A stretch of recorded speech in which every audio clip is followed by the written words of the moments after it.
Coming up, Ryno and I had a chance to try some of the Universal Mardi Gras food early, and we got to go through the tribute store, and we're going to share some of our thoughts on this week's episode of the DIS Unplugged Universal Edition.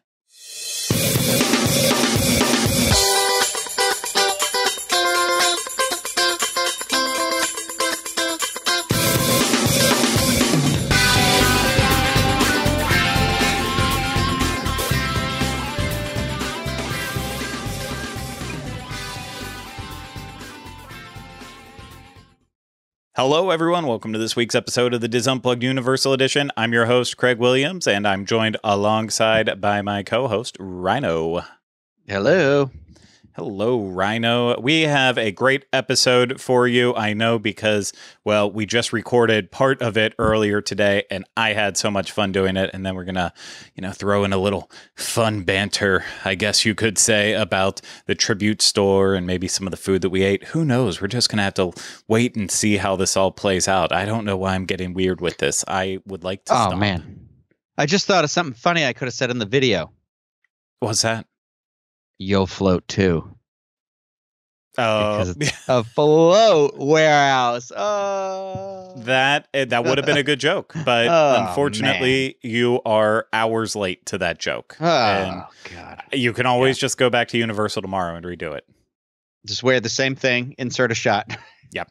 I don't foresee you doing that, but we are going to have a lot of fun in this episode talking about Universal Mardi Gras. It officially kicks off this weekend, but lucky for us, they were opening some of the food booths, some of them specifically for annual pass holders. However, they weren't really checking that much. So I don't know what the deal was with that entirely, but the tribute store was open for team members and definitely annual pass holders only. So we got to walk inside there and get a first look at it all. We're going to talk about it.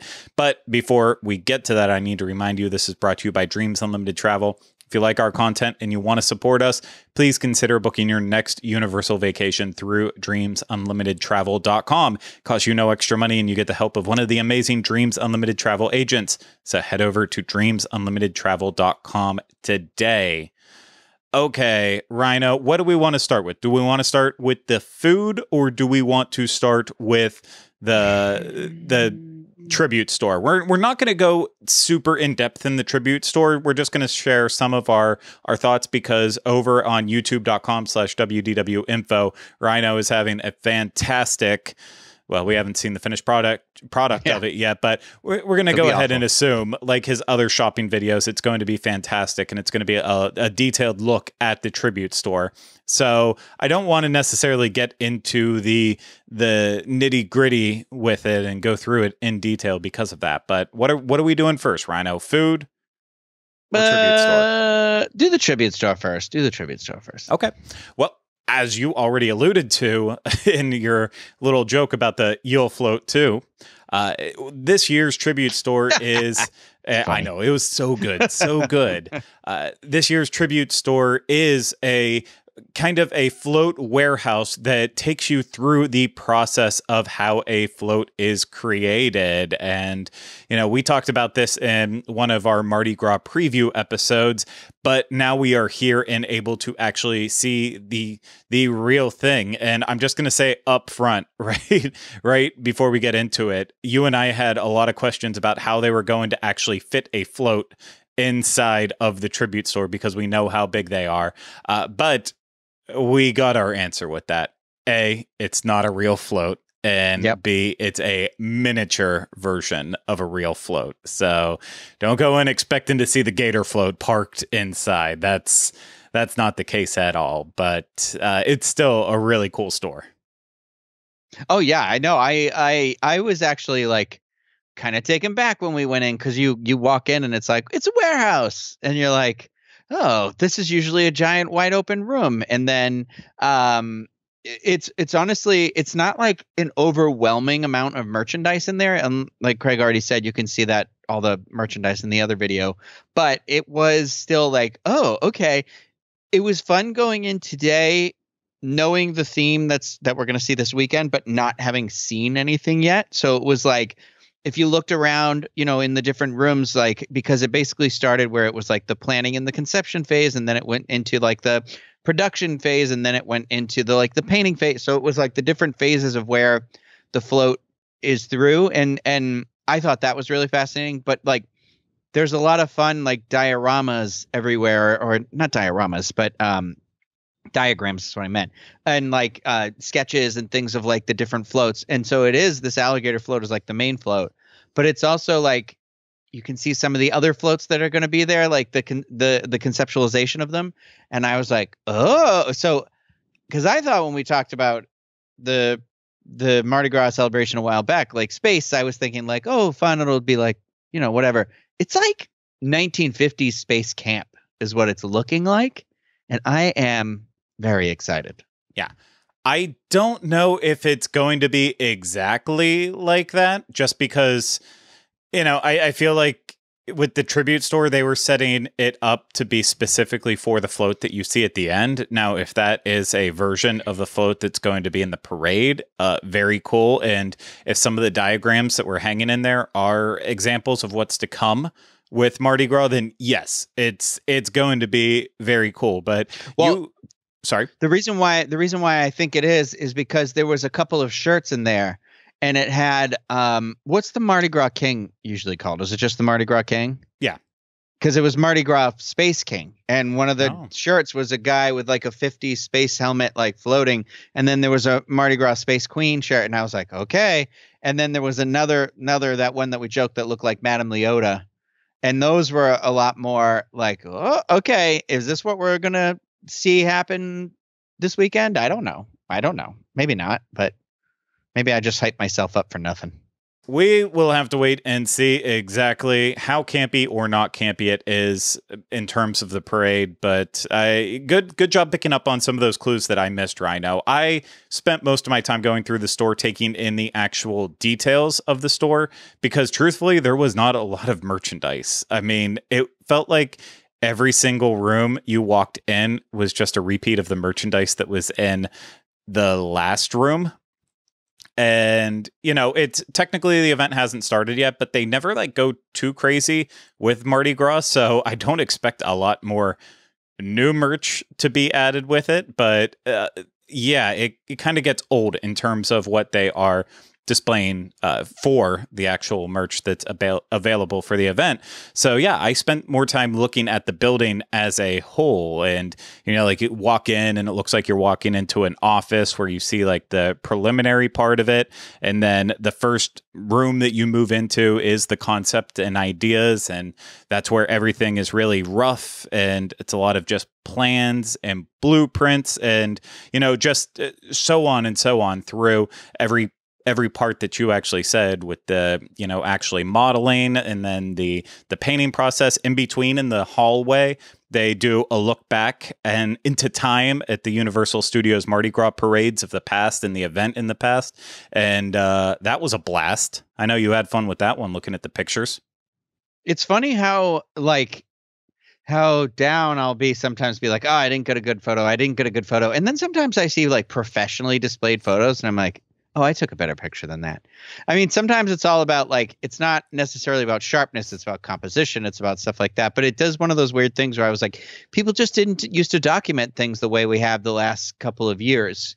We in the collective we, not we like you and me. But like, I think nowadays there's going to be this history, that started a couple of years ago of these like theme parks and the festivals and all that thing. And there'll be no shortage of video footage and what they did and what things looked like. But before, like, think like, how hard is it to look back and like see like, stuff from Halloween Horror Nights way forever ago, or this Mardi Gras parade. And it's interesting to be like, wow, we've kind of like really changed that as a culture, for better or for worse. Who knows? No, because as you're walking through some of the photos you're looking at and such, you can tell that it's almost like these were probably really well taken photos, but they were stored in such a low resolution because they were used for brochure artwork or something along those lines. And now all these years later, it's like, nope, we want to use it for these photos in a hallway. And so it's not as crisp. But that's actually a kind of a way to segue off of this, Ryno, that you mentioned with, how it's changed and how you document all of these aspects of the Universal events and such. And that's my way of saying that this entire tribute store is loaded with Easter eggs. It's not only a float warehouse that is showing you how to make a float. It's also like everything up above the ground is basically like, this is the tribute store, and we store all of the things that we have done for previous tribute stores and what we're going to use for future tribute stores in this section. So when you look up above, like all throughout the entire house, you see it as soon as you walk in, you see all of these like little notes that are left from Earl the Squirrel that are kind of like little safety messages. So like the one is EARLS, safety tips, keep work area clean, and little cute things like that. Safety last is one of their tips that they have hanging up with it. And that's just a little bit like in the one room with all the paint and lots of colors and stuff. If you look up above on the top shelves, you can notice a lot of the same foam that was used when they had the Halloween Horror Nights tribute store during the pandemic, where it was Beetlejuice part. They had the actual foam from the Beetlejuice set in there. It's filled with all these little details from past tribute stores. And so I love that they did that. So it's like, it serves two purposes. It's kind of like finally looking inward on itself as a tribute store, but then also like, hey, we also wanted to tell you the story about how we built a float. And here it is. Yeah, one of my favorite. I didn't see it until the end when you were standing in the last room, but there's like a little Earl the Squirrel with a space helmet on, which I thought was fantastic. And my favorite spot is the HHN bear photo op, because it's him, and then there's a chair, and I was like, there's just this bear in the chair, and I'm like, I don't know, I love it.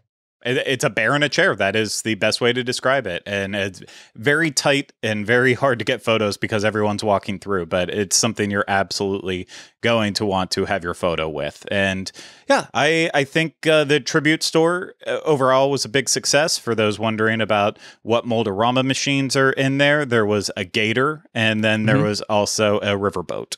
So you'll have to add those to your collection if you are still bent on collecting them all. I am not. I've given up on this Pokemon style journey, and I am only collecting the ones that truly make me happy, and leaving the hot plastic molded into fun shapes for the rest of the people out there. But I don't have anything else to say about the tribute store besides, again, look out at youtube.com/WDW info for Ryno's detailed walk through the tribute store. But do you have any final things to say, Ryno? No, I only own 2 Mold-A-Ramas, and that'll be it. I have one too many. Fantastic. Well, with that, we are going to get into... Oh, wait, Ryno's showcasing. Ryno, for the audio listeners out there, can you please describe what you're holding? It is about 5 inches tall. He's, I would say, burgundy. He is a kind of a slick fella. He is a bear. I'm not sure the type of bear, but at the base, at the rounded base, it says Halloween Horror Nights on it, and it would be the HHN bear. That would be my one wax figure that I do like. The other one was I got the other one just to do it for a video, and it was the tribute store facade, which is fine. It looked like a haunted house. I thought it was cool that it existed, but I was like, I don't like this one as much. Yeah. Hindsight can be terrible when it comes to buying stuff like the Mold-A-Ramas. It can be unbearable. Well, I believe that's also a grizzly bear. You know, it could be a brown bear as well, too. But I think just based on its sheer size and brute force, I'm pretty sure it's a grizzly. I have watched The Revenant. So yeah, I was going to say reminiscent of the Leo bear. Yeah. Yes. The bear that loved on Leo, as we've all seen in that movie. But okay, with that, we are going to move into the food portion of this preview. And basically how this little preview worked, it was open to, I'm going to say everyone, because only once out of the 3 booths that were technically open in the New York section, only one of them asked, like, hey, before we ring this up, I need to see your annual pass holder card. And the other two booths basically said, okay, you can order it. Oh, actually, are you an annual pass holder so you can get your discount? So they were, two of the three were prepared to give us the food regardless, but one was a little stricter with it. But the whole thing was right outside of the tribute store. 3 of the 5 food booths, technically one was a food truck transplanted, and the other 2 were booths, but they were open early as part of an annual pass holder preview. But that being said, like the food truck that is parked out front of Fast and Furious Supercharged, that was also open, serving Universal Mardi Gras food. And this year at the Louis window in New York, where you can usually get gelato and stuff, they do have a Mardi Gras menu there as well too. That it appeared that they were serving it, but we didn't go up to actually ask if they were truly serving it. But it looked like that. But yeah, so we had very limited options. We had like the basic of the basic Universal Mardi Gras food choices. We're talking jambalaya, po' boys, the Muffaletta sandwiches, and I can't even remember what the other one was. Maybe like shrimp and grits or something along those lines. But I'll know as soon as I take a second to look at the menu here. But very limited options open for us. So we had hard choices to make out of very limited options. Chose some things that we probably wouldn't typically get solely because they're kind of the more standard boring items. But before we get to the actual in-park dining review with it, I want to mention, of course, they did not bring back the tasting lanyard this year for Universal Mardi Gras, but they do offer a gift card that you can buy, and it's a deal for annual pass holders. The girl at the first booth asked us about a lanyard, though. Yeah, well, it is a gift card on a lanyard, and so the deal with it is, hear me out, Ryno, hear me out. So you have 2 options for it. You can get a $75 gift card and pay $65 for it. Or you can get a $150 gift card and you pay $120 for it. So you get, I think that it might be $125 for that one, or it might be $130. Shoot, after we're done watching, I will come back and actually correct it with the exact info on it. But for annual pass holders, you can buy these gift cards and you can get a discount technically on the food that you're going to get. And I'll get those exact numbers because now I think it's $130 for a $150 gift card because that would kind of play in line with the other. But I'll figure that all out. But that's a way to get a deal like the tasting lanyard was before in the past. And the other thing too, it's very interesting to see, but refillable mugs are back again because there's lots of beer flowing, lots of mixed drinks that are going to be flowing, but playing fast and loose with the word mug.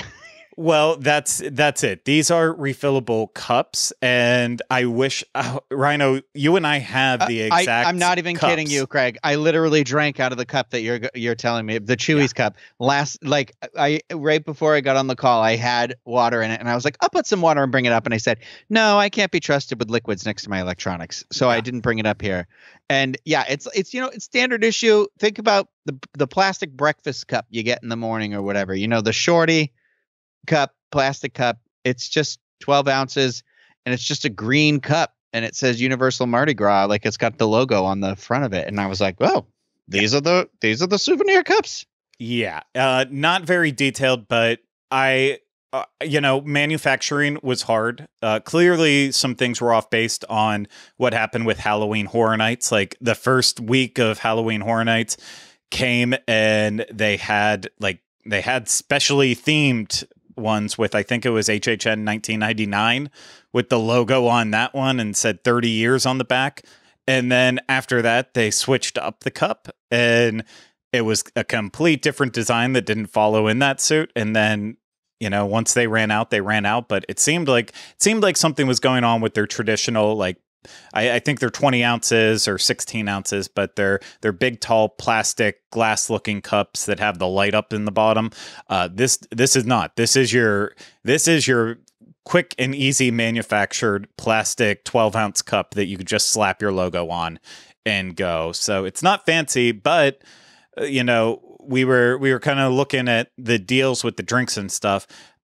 It seems like with this cup, if you're going to go enough and drink enough, you can actually get some of your money back on it, because, you know, with that, they're selling, like, I'll use beer as an example. They'll sell a beer for $7 for a 9-ounce, or you can get the 12-ounce refillable cup for $11, and then after that, refills are only $8. So technically, for $1 more, you're getting 3 ounces free after the first one. So after a long time, it could add up. But that being said, should have asked more questions, because inside the booth, we also saw like your full size standard glasses that they would normally have when they're selling beer at any event. So I'm guessing that will be an option too. And we'll find out more once Universal Mardi Gras actually starts. But I don't want to waste any more time getting to this food. So we are now going to cut to us inside the park, Universal Studios Florida, where we are trying some of the food for this year's Universal Mardi Gras.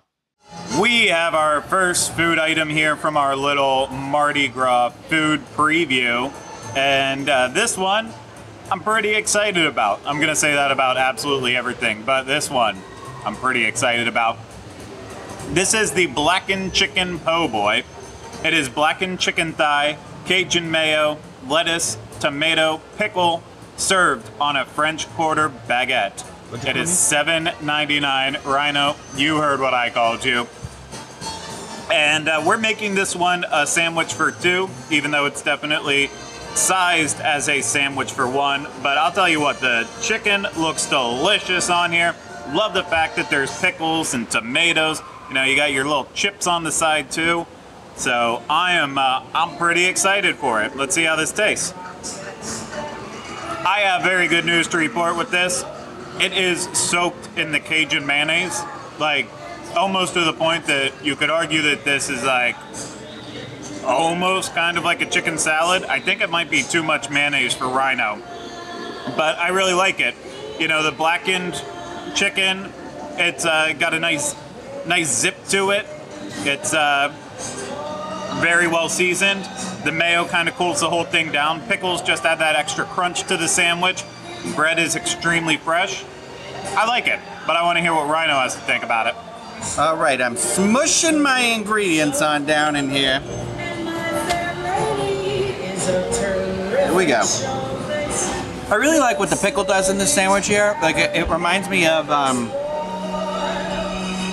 don't know, it's almost like got that really like a Cuban sandwich when you bite into that, and you have that really like nice pickle. It adds good texture, but it also adds like this nice pickled. I feel like I'm saying the word pickle. Kind of like a tangy vinegar. Tangy is the word I was looking for. I was like, what happens when it gets pickled? Correct. It is a little bit oily. I'm okay with the seasoning, the mayo, because one, I like that it does have a little bit of spice to it, but also because it's on a baguette, but it's that little bit of that like puffier bread, so the mayo is getting soaked into the bread, which is nice. I wouldn't let this sit for very long, but for $7.99 and then having this like the chips on the side, I think this is a do. Like, I'd get this again. Next up in our Mardi Gras food feast preview, we are having arepas. We are having the carnitas arepas. It is cornmeal cake filled with roasted pork shoulder, mayo ketchup, tortilla cheese, and micro cilantro for $9.49. Ryno loves that micro cilantro. Luckily, he can pick it off if he's not vibing with it today. There is also a picadillo one that is a picadillo beef based. And then there's also a mozzarella one that is literally just the cornmeal cake filled with mozzarella. I feel like that one would probably be underwhelming. I don't know. But this one sounds delicious, and we love cotija cheese here at this table, so dig in. Universal has like become the masters at this dish, because every single special event now for like the past 3 or 4, I feel like, has had arepas, and it's just because they have figured it out. The cornmeal cake is just so good. It's buttery, it's salty, it mixed perfectly with the pork in this case. And the mayo ketchup, I could use a little bit more of it. I think a lot of it dripped out on my hand. But wow, this is savory, completely savory at its most excellent. So, Ryno, I'm excited to get your take on this one. You can kind of, you probably can't make it out, but this meat is very juicy. I don't like calling meat that. But here we go. I'm going to leave the micro cilantro in today. We'll just see what happens. I agree with yours. I love mayo ketchup. I would probably, I feel like you can see it's like on the bottom.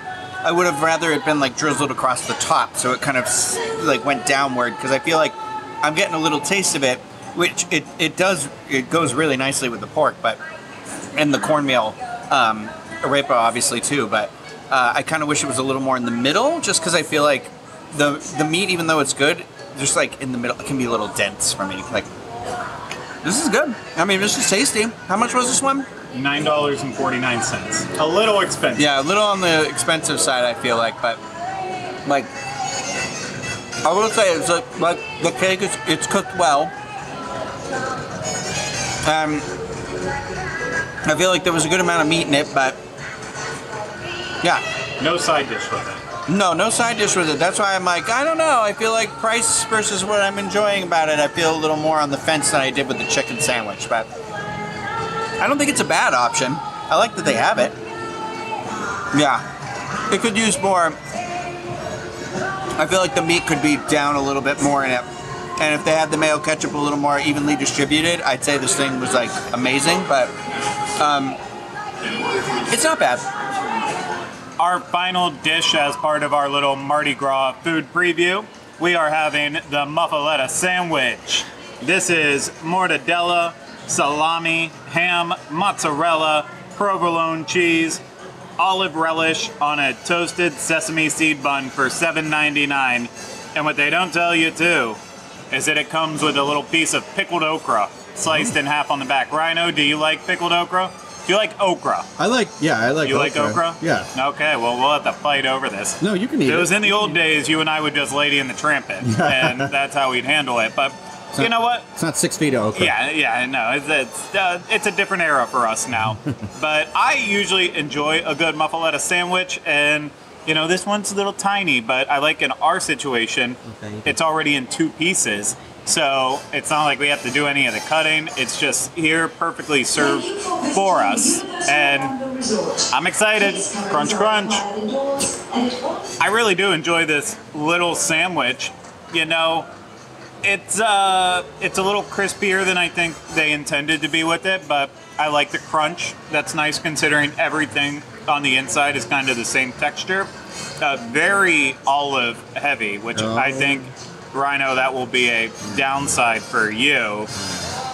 And ultimately, you know, this is never going to be an Arby's sandwich. The meats are on here, but they don't have the meats. It's very light on that. You know, this for me, I haven't ever gotten the sandwich at Mardi Gras before. Just never like caught my eye. I'm like, you can get it basically at so many places around that are New Orleans based. And this will probably be the last time I get it, but I'm really interested in your take, Ryno. I've never had a muffaletta before. You did not make me super excited because I am not a big olive-heavy person. I don't love olives, but what is this, a whole wheat sesame bread here? Sure enough, you can taste that olive up in here. I think it's fine. I know what you're saying, where it's like literally one piece of meat, one piece of meat, one piece of thing. Bare minimum amount to qualify as the sandwich, but I mean, it's not bad. It feels a little unexciting compared to everything else. So, I mean, a safer option, but then at the same time, you're like, well, I don't like olives. So, not like a super safe option for me. Here's what I'm going to do that I should have done on the other sandwich. Go ahead and put that potato chip right inside of there. Close up shop. I love chips in a sandwich. I don't know why sandwich places don't just do it for you. Why isn't it just an option? But, not bad, but $7.99 for this one again, which is nice because you got the chips on the side, but I still think, so far, of the three things, I'm not unhappy I have this one, but I'm glad the po' boy, I think, is the one where I'm still like, that feels like a great value. I'm gonna eat a little piece of this okra. Yep. Tastes like pickled okra. Basically tastes like a pickle. Ryno, that was a lot of fun. I did double check. It is $120 for the $150 tasting card. So that's a really good deal. I mean, 30 bucks off. You get your fun little lanyard that after you're done with your gift card, you can put your annual pass in or whatever you want to put in there. Yeah, and the event goes through like April, right? Yep, all the way into April. Yeah, it's 2 months. If you're an annual pass holder, I mean, you know, it's kind of like a thing where you're like, well, I probably spend this much coming here to watch, like, you know, plot out how many concerts am I going to go see? Am I going to eat this time or that time? And you're like, okay, if they had done a lanyard like this for Halloween Horror Nights, I probably actually would have bought it right away because Lord knows how much money I spent on the beer there. A lot. It's an option that's available. So we kind of went over all the food that we had again, though, just to reiterate it in case you already forgot what we had to eat. We had the blackened chicken po' boy. We had the Muffaletta Sandwich, and then we also had the carnitas arepas. And Ryno, what was your ranking of them when all was said and done? The po' boy was number one for sure. Like I would definitely get that again. I thought it was a pretty solid sandwich, and I liked that it had a little hint of spice in it that was really enjoyable. And for like $8, you know, for the sandwich and then the chips, I was like, it's cheaper than like a quick service meal, and it'll still be lighter. So if you want to try other things, it still leaves that option open. So I would say that one. And then the arepa, and then which ultimately I should say, because I didn't say it in the video, I thought like I because we were splitting it, I don't know if I would eat a whole one of those alone, because I felt like the cornmeal after a while, the cornmeal cake was kind of became a little not overwhelming. Yes, yeah, it was a lot of just like kind of one thing, and so and then I don't know, the muffaletta was fine, but I'm like, there's so many other things to try that I'm like, you know, it was, but you're right, of what was available to us, and I had never had it before. So it was like if somebody like handed me a piece and was like, here you go, I'd eat the piece they handed me. I mean, I'll probably eat most anything anybody hands to me. But like, I don't think I would like return for it again at all. I would agree with you on that. And I also agree with your ranking. The arepa was definitely heavy, and if we each had our own, that would have been a task, but eating it the way that we did, I feel like it was accessible for us. But as you said, there's a lot of really delicious sounding food. We went to all the other booths, all of them had their menus up, so we were able to kind of look at them. Like, it's just some of the ones that I found in the New York area. They have a Cajun Twisted Frank with chorizo queso, and this essentially sounds like a twisted tater that is, you know, again, wrapped around a hot dog that they've been doing for HHN. But, you know, it's not just like chili on it or chili cheese, it's chorizo queso. And I love chorizo. Yeah. Put chorizo on anything and I am there for it. I'm buying into it completely. And at Louis, the one that we mentioned, the window, meatball garlic press slider. I love meatballs. I love sliders. So that sounds like a winning combination to me. That's a good meatball. At that food truck right across from Fast and Furious Supercharged, where we got the Nashville Hot Chicken during the holidays, well, they still have Nashville Hot Chicken in the mac and cheese form, which I heard was the superior form. So still need to try that at some point in time. But there they had a chicken biscuit with red-eye gravy, a crispy chicken thigh, red-eye gravy, garlic pickles on a warm buttermilk biscuit with a side of apple cider slaw. Come on, Ryno. Come on. I know that one sounds really interesting, but I still feel like there was even more interesting things along the way. There's something that I specifically will be knocking down the door to try. I was trying to find the thing that you were knocking down the door for. I thought it was... what? Carrot cake. Carrot cake? Why can I not find this anymore? It's at the reflective booth. Oh, yes. The reflective booth. You mentioned the carrot cake concoction, but that's a frozen carrot cake slush topped with purple ube ice cream. I don't know if that was necessarily what you wanted. You wanted the junk barge fuel, which was screwball peanut butter whiskey, Kahlua Monin caramel, Mexican chocolate bitters, agave nectar, and iced coffee. No, wait, you didn't want that. You wanted the DeClaw Sweet Baby Java. Yeah. No, I didn't even see the drink. I was busy looking at the thing. No, I've had the DeClaw Sweet Baby Java. You can buy that at Total Wine, but I haven't had that. I didn't see that other drink. Also, I wanted the ube ice cream. Also, there's like a bubble waffle with ube mixed with like matcha swirl in it, and the carrot cake one. I'm like, we have got to go back to here because I just had carrot cake ice cream at Salt and Straw that will change your life. And I think those flavors have already changed, so you might not even be able to go and get it as the time you recorded this if you're near a Salt and Straw. But yeah, it's Salt and Straw. They're always keeping it fresh. But this one also has the crab beignets too, which sounds so weird that you kind of have to get them. I feel crab beignet. Is there crab in the beignet? Did it say? Yeah. Crabby beignets. Crabby beignets. I'm sure it'll work. The sweet and savory all together. But I know there's another. I know there was a thing at another booth that I was like, okay, I definitely got to get that too. Yeah, I can't remember. So I believe that was at the booth. The gin drink.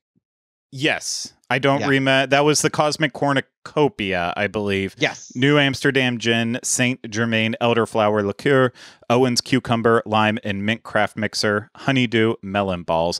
And also at this one, it sounded really good because you heard me.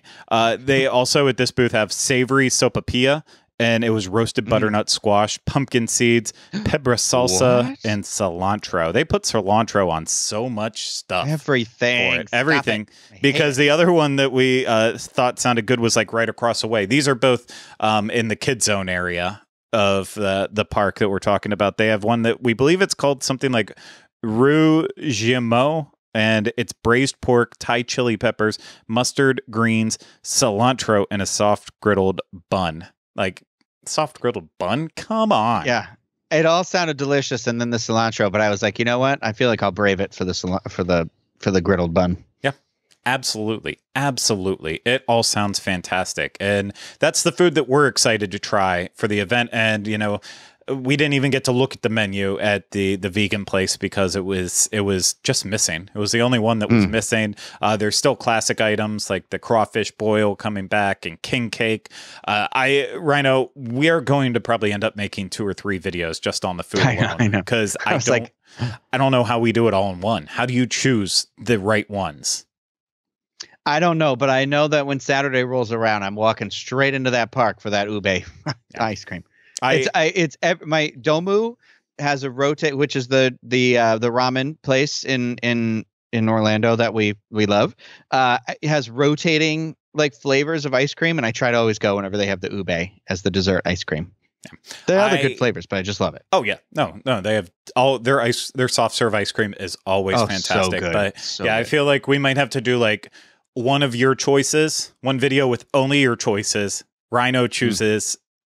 You know, Universal Mardi Gras food, one of mine where it's all my choices, and then maybe we even do like a viewer audience choice where we leave it up to the people watching and listening and say, what do you want us to go try? Because we're done being selfish. Now we'll listen to you, but don't give us the boring stuff. Make sure it's fun and exciting.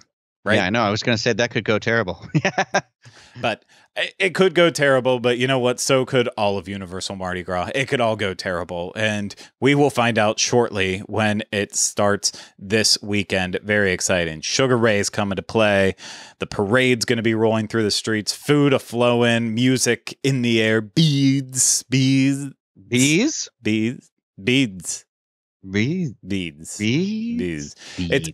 It's all going to be there, and we hope you enjoy our coverage. You know, we'll have our full coverage next week, but we hope you enjoyed this little bit of a preview, but I think that's going to do it for this week's episode of the DIS Unplugged Universal Edition. So thank you so much, Ryno, for having this conversation with me, and thank you so much, everyone out there, for listening and watching to it. I hope you enjoyed it even more than Ryno enjoyed the conversation.